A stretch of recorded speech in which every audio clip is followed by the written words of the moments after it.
pagi, salam sejahtera bagi kita semua.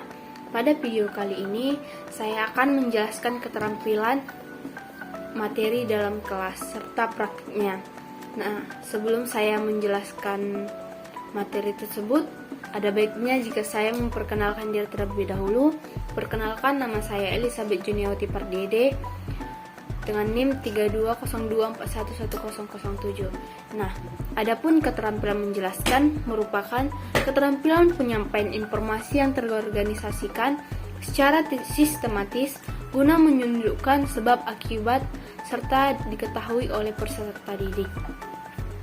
Keterampilan menjelaskan dalam pengajaran adalah penyajian informasi secara lisan yang diorganisir dengan sistematis untuk menunjukkan adanya hubungan antara satu pesan dengan pesan yang lainnya, sehingga tercapailah suatu pemahaman yang diinginkan. Kegiatan menjelaskan mempunyai beberapa tujuan, yaitu pertama, membantu siswa memahami berbagai konsep hukum, dalil, dan sebagainya secara objektif dan bernalar. Yang kedua, membimbing siswa menjawab pertanyaan mengapa yang muncul dalam proses pembelajaran. Yang ketiga, meningkatkan keterampilan siswa dalam memecahkan berbagai masalah melalui cara berpikir yang lebih sistematis. Dan yang keempat, mendapat balikan dari siswa tentang pemahamannya terhadap konsep yang dijelaskan. Dan yang kelima, memberikan kesempatan kepada siswa untuk menghayati proses penalaran dalam penyelesaian ketidakpastian. Nah, adapun tahap-tahap dalam keterampilan menjelaskan, yaitu pertama, penyampaian informasi.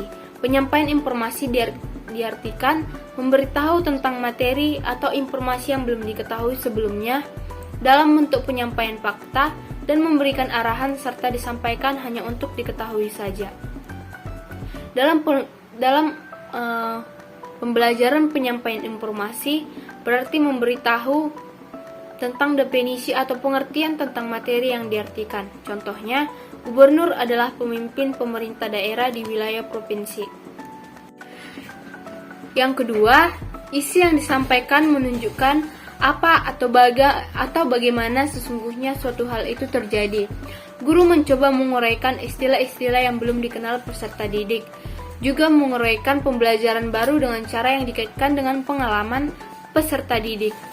Jadi, dalam hal ini, isi bersifat pengertian ataupun istilah. Contoh, arti pengertian negara adalah.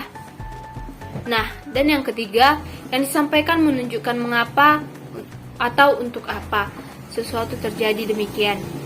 Yang menunjukkan hubungan atau korelasi antara dua hal yang berkaitan atau lebih dan menunjukkan suatu kualitas atau sebab akibat.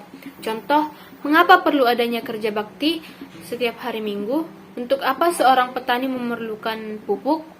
Yang keempat, memberi motivasi. Motivasi berarti dorongan atau penguatan.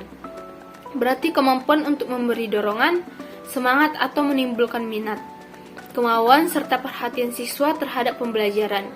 Untuk memberikan motivasi, guru harus menunjukkan mengapa bahan pelajaran harus dipelajari, gunanya dan untuk apa kenapa harus diketahui.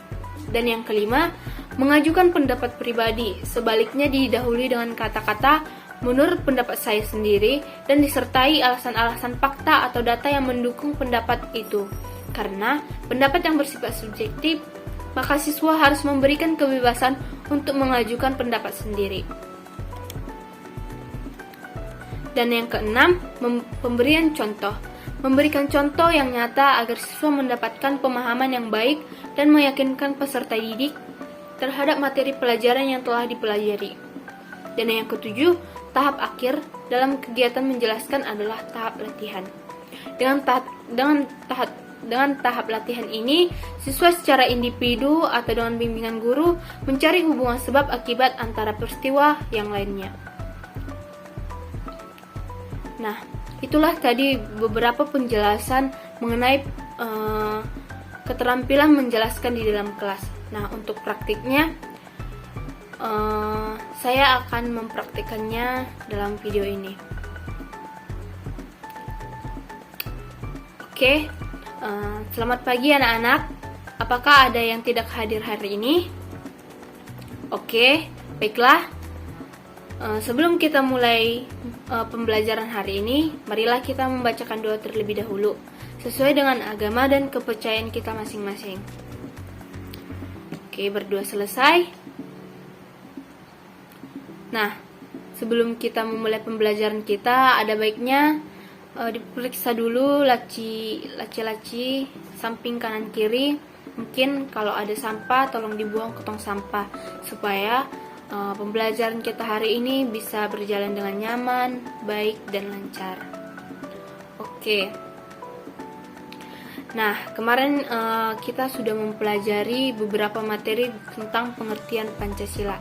Nah, untuk bab ini ada beberapa materi, mana dalam bab ini ada 3 hal utama yang akan kita paparkan atau jelaskan, itu yang akan Ibu paparkan dan jelaskan, yaitu pertama, perumusan Pancasila sebagai dasar negara, dan yang kedua, penetapan Pancasila sebagai dasar negara, dan yang ketiga, semangat pendiri negara dalam merumuskan dan menetapkan Pancasila sebagai dasar negara. Oke, yang pertama yang Ibu jelaskan yaitu perumusan Pancasila sebagai dasar negara. Pada hakikatnya, yaitu Ketua BPUPKI yang bernama Radziman Widowiningrat pada pidato awal sidang pertama menyatakan bahwa untuk mendirikan Indonesia merdeka diperlukan suatu dasar negara. Untuk menjawab permintaan Ketua BPUPKI, beberapa tokoh pendiri negara mengusulkan rumusan dasar negara. Usulan mengenai dasar negara Indonesia merdeka dalam sidang BPUPKI secara berurutan dikemukakan oleh Muhammad Yamin Supomo dan Insinyur Soekarno. Kemudian BPUPKI membentuk beberapa panitia kerja yang diantaranya ialah Panitia 9.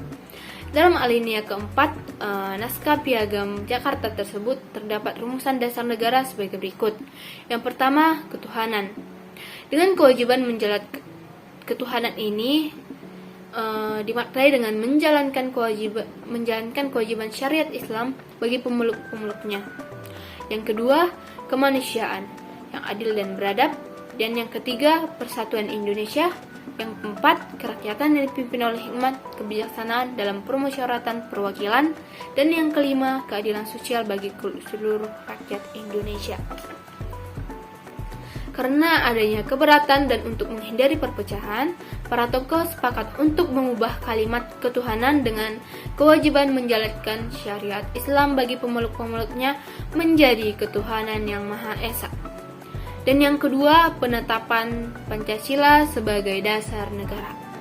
Pada tanggal 18 Agustus 1945, PPKI melaksanakan sidang yang menghasilkan keputusan sebagai berikut. Yang pertama, menetapkan Undang-Undang Dasar 1945. Yang kedua, memilih presiden dan wakil presiden, yaitu Insinyur Soekarno dan Muhammad Hatta. Yang ketiga, membentuk Komite Nasional Indonesia Pusat.